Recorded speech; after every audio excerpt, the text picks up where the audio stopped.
Bahala ka. Kailangan na natin siyang parusahan. Kasuhan siya ng paninira ng ebidensya. Opo, sir. Ikaw talaga. Tinakot mo ako dun kung tatanggi ako, meron namang ibang papayag na gawin to eh. Eh di sige, ibibigay ko lahat ng gusto mo. Basta sabihin mo lang na...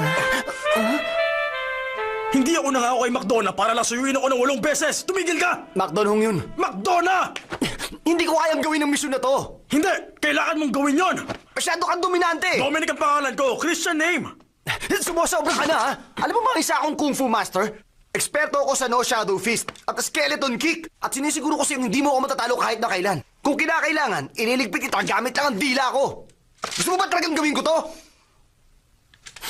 Malalim siguro ang dahilan kung bakit gusto mo akong maging undercover. Pero sige, pag-iisipan ko ha. Nirerespeto ko ang desisyon mo. Okay. Sige. Sa totoo lang, gusto ko naman talaga mag-undercover eh. Ikaw nagsabi niyan. Hindi kita pinilit. Ikaw talaga? Paano mo nasabi sa isang matalik mong kaibigan, ha? Nakakatawa ka, ha? Kaibigan ba